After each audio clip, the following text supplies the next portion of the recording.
परिक्रमा में अपने साथ पैसे नहीं रखने हैं तो फिर शुरू में जो कढ़ाई की है वो कैसे की, ब्राह्मण को दक्षिणा कैसे दी, ऐसे किसी ने मुझे शंका पूछी। तो मैंने जब परिक्रमा शुरू की थी, मेरे परिवार वाले मेरे साथ आए थे। मेरी एक सहेली है, उसके पति और वो दोनों साथ आए थे। वो सब मेरे साथ 3 दिन तक चले। हम घर से निकलते हैं तो हमें बस का टिकट निकालना पड़ता है, रेल का टिकट, रिक्शा, पग पग पर चाय नाश्ता सबके लिए। तो घर से निकलते वक्त तो मैंने पैसे रखे थे। परिक्रमा मेरी तब तक नहीं शुरू हुई जब तक मैंने संकल्प नहीं उठाया तो मेरे पास पैसे थे, क्योंकि मुझे मालूम था कढ़ाई के लिए इतना खर्चा आएगा, कन्याओं के लिए मुझे जो जो देना था मैंने खरीदा, ब्राह्मण को दक्षिणा रखी, तो मैंने वो पैसे मेरे पास रखे थे।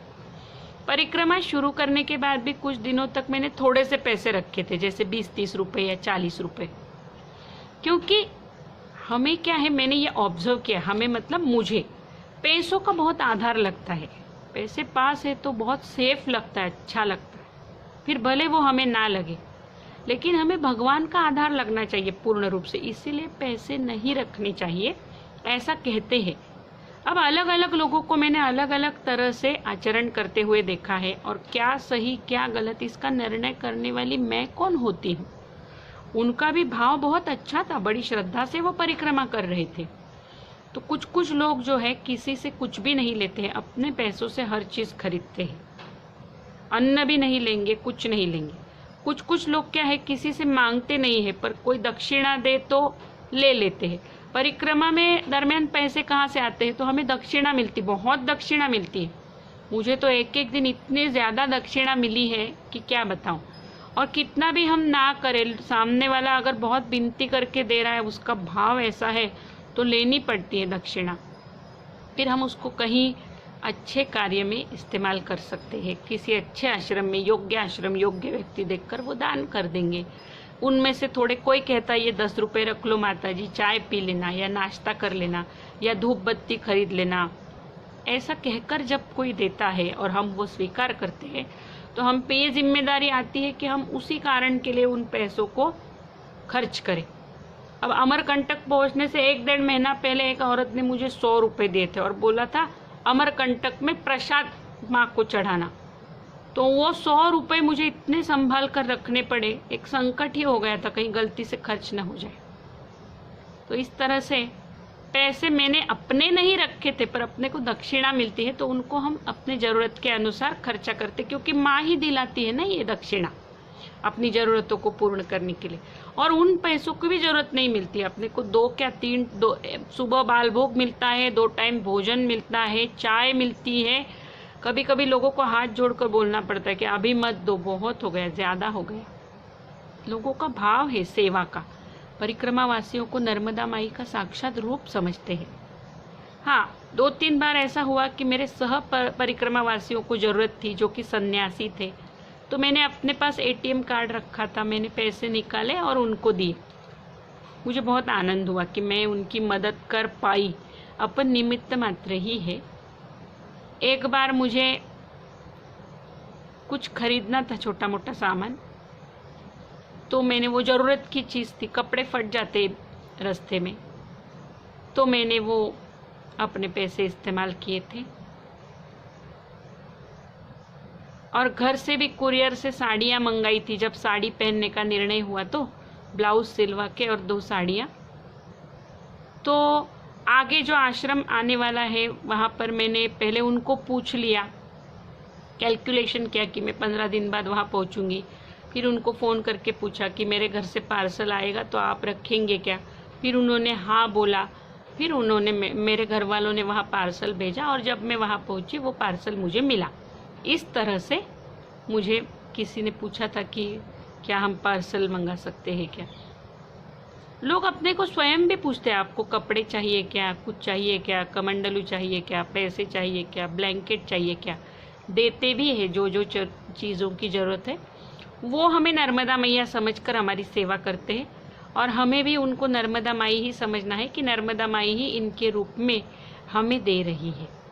यही भाव होता है और यही सच्चाई है। अब किसी ने मुझे पूछा कि अनुष्ठान क्या है श्रावण मास में, नवरात्रि में। कल हमारा बोलते बोलते मेरे मुख से निकल गया कि अनुष्ठान करना चाहिए।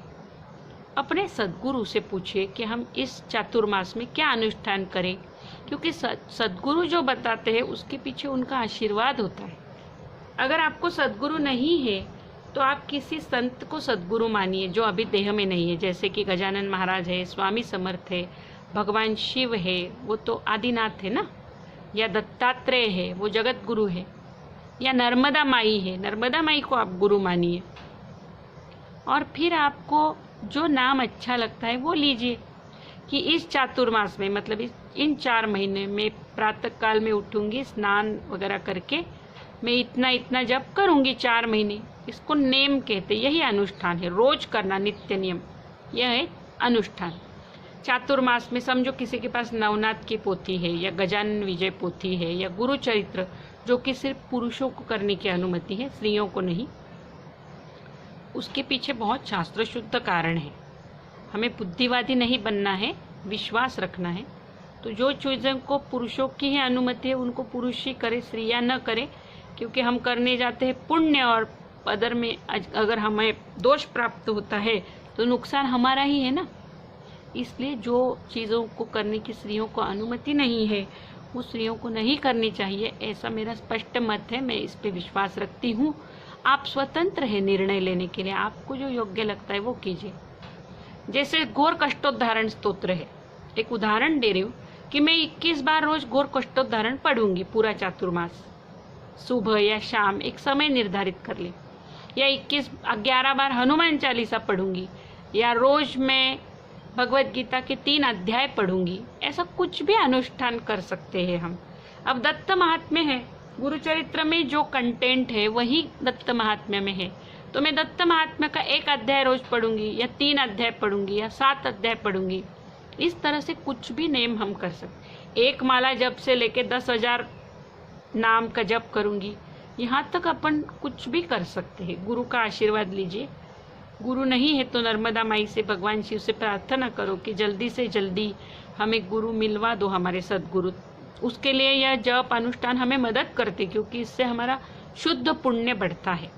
तो जप अनुष्ठान मतलब हमारी रोज की ही क्रिया है, जो एक स्पेसिफिक समय होता है, जैसे नवरात्रि है, चातुर्मास है, उसमें ज़्यादा आध्यात्मिक ऊर्जा, ज़्यादा पुण्य हम कमा सकते हैं। उस समय का ये महत्व है, इसलिए उस समय में यह करना और फलदायी है।